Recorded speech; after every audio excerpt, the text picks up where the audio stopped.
మరిన్ని వీడియోస్ కోసం సబ్స్క్రైబ్ చేసుకోండి. లేటెస్ట్ అప్డేట్స్ కోసం గంట ఐకాన్ను క్లిక్ చేయండి. ఇప్పుడు మనం తయారు చేసుకోబోయేది తోప. తోప అంటే నానబెట్టిన బియ్యం కొబ్బరితో తయారు చేస్తామండి. ఇది చాలా రుచిగా ఉంటుంది, చాలా హెల్దీ కూడా. దీన్ని తయారు చేసుకునే విధానం ఇప్పుడు చూద్దాం. తోప తయారు చేసుకోవడానికి కావలసిన పదార్థాలు: ఇది నైట్ నానబెట్టిన బియ్యం అండి. ఒక గ్లాస్ తీసుకున్నాను. నీళ్ళన్నీ వంచేసి తీసుకోవాలని, మనం చేసుకోబోయే ముందే నీళ్లు వార్చుకోవాలన్నమాట. అలా ఒక గ్లాస్ బియ్యం, నానబెట్టిన బియ్యం.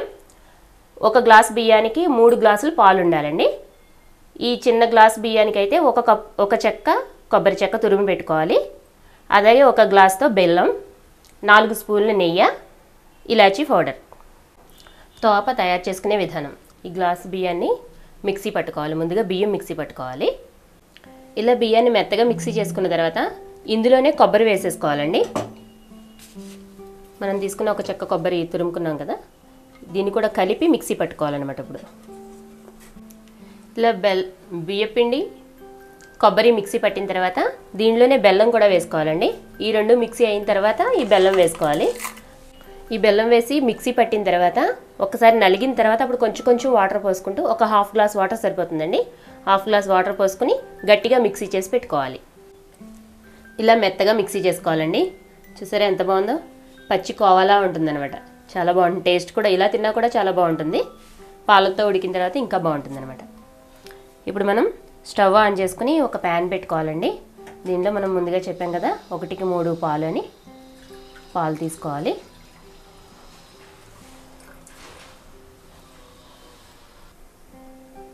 పాలు ఇలా మరిగిన తర్వాత మనం మిక్సీ చేసుకుని ఒక స్లో ఫ్లేమ్లో పెట్టేసుకుని అప్పుడు మిక్సీ చేసుకునే మిశ్రమాన్ని ఇందులో వేసేసుకోవాలన్నమాట.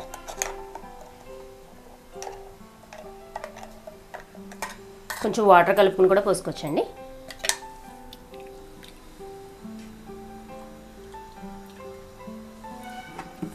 దీన్ని కలుపుతూ ఉండాలన్నమాట.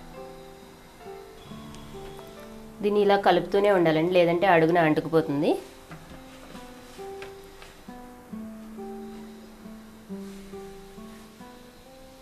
స్లో ఫ్లేమ్లోనే ఉంచుకోవాలి. హై ఫ్లేమ్ అయితే మళ్ళీ మాడిపోతుంది అనమాట.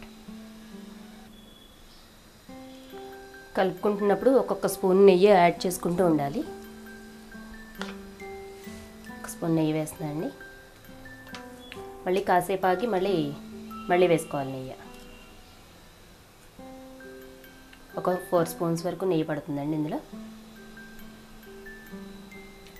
స్లో ఫ్లేమ్లోనే చేసుకోవాలండి. ఇది చాలా బాగుంటుంది. అసలు నానబెట్టిన బియ్యంతో చేసిన ఐటెం ఏదైనా సరే కూడా చాలా మనకి హెల్త్కి కూడా చాలా మంచిదండి.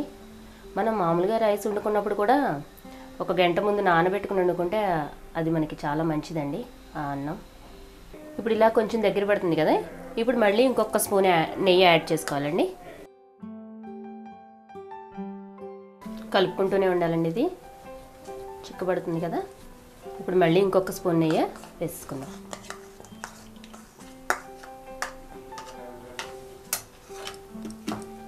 స్లో ఫ్లేమ్లోనే ఉంచుకోవాలి. ఇలా చిక్కబడినప్పుడు మనం ఇలాచీ పౌడర్ వేసుకోవాలి. ఇది కూడా కలిసేలాగా కలిపేసుకోవాలి.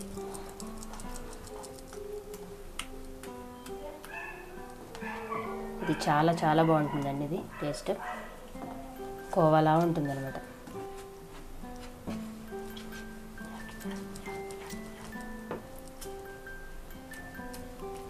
చివరిగా ఇప్పుడు ఇంకొక స్పూన్ వేసుకుంటే ఇంకా ఆఫ్ చేసేయచ్చండి.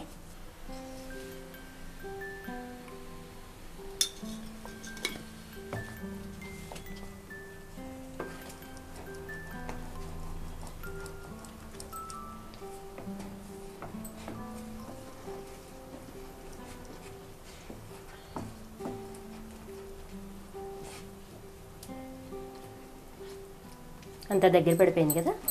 ఇప్పుడు మనం స్టవ్ ఆఫ్ చేసేసుకోవచ్చు. ఒకసారి ఇలా కలిపేసుకుని అప్పుడు స్టవ్ ఆఫ్ చేసుకోవాలి. ఎంతో రుచిగా ఉండి తోప రెడీ అయిందండి. మీకు ఈ వీడియో నచ్చినట్లయితే లైక్ బటన్ని క్లిక్ చేయండి. అలాగే మీ అభిప్రాయాలను కామెంట్ బాక్స్లో రాయండి.